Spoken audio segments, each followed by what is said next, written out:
បាទបងប្អូនជនរួមជាតិអានេះគឺយើងនៅប្រាសាទចៅស្រីវិបុលខ្ញុំចង់ជម្រាបថា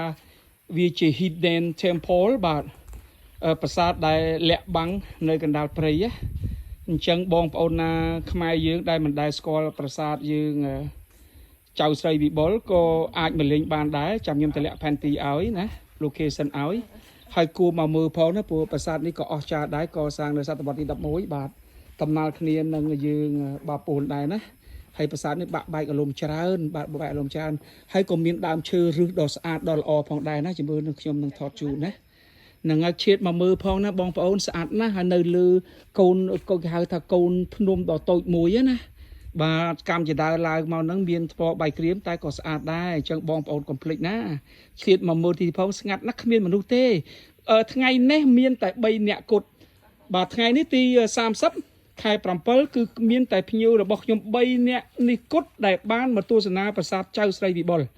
มันឆ្ងាយប្រហែលទេបងប្អូនចិត្តត្រូវគាត់ទេបងប្អូនណាចឹងកុំភ្លេចណាបងប្អូនបាទបើអាចមកមើលបានមកមើលផងហើយសោះស្អាតណាស់នៅទីនេះមានតាំងសាលារៀននៅក្បែរនឹងដែរអាចធ្វើ donation ចំពោះសាលារៀនក៏បានហើយក៏មានវត្តអាចបរិច្ចាគម្ហូបអាហារជូនព្រះសង្ឃក៏បានដែរភ្ជុំបិណ្ឌមកទីនេះក៏ល្អដែរណាបងប្អូនបាទអស្ចារ្យណាបងប្អូនណាជួយមកទស្សនាប្រាសាទយើងផងកុំឲ្យប្រាសាទនៅឯកោពេកនឹងបងអូនស្រីនឹងអង្គុយយាមក៏ដូចឯកោដែរអង្គុយស្ងាត់ពេកណាបាទអរគុណសួស្តី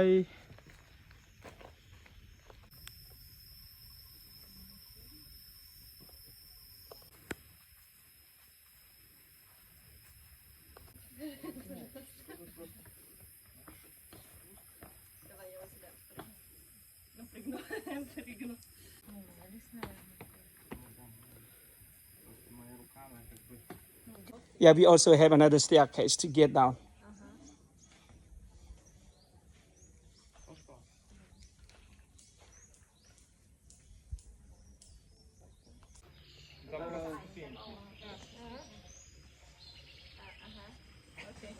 But back adventure បងប្អូនមិនមែនខ្ញុំចង់ឬក៏ឡើងបំពេញអីទេប៉ុន្តែនៅទីនេះគឺថាអាច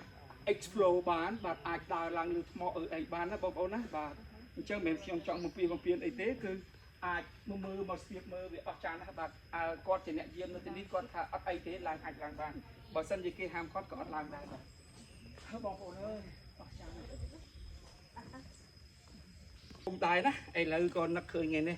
ចង់បានទស្សនវិជ្ជាប្លែកសម្រាប់បងប្អូនទៀតក៏អញ្ចឹងក៏ឆ្លៀតពេលយកភ្ញៀវមកមើលបន្ថែមជូនគាត់មើលបន្ថែមបាទតែធ្លាប់មកញឹកហើយបាទអរគុណទៅថតទៅអញអត់និយាយទេបាទ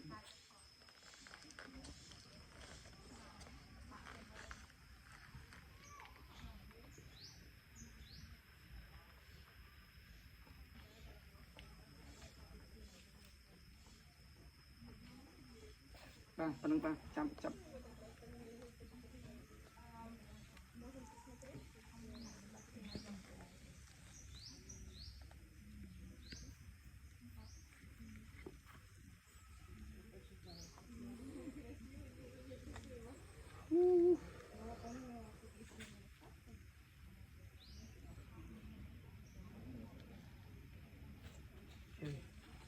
That is the way to go down. So I'm leading you.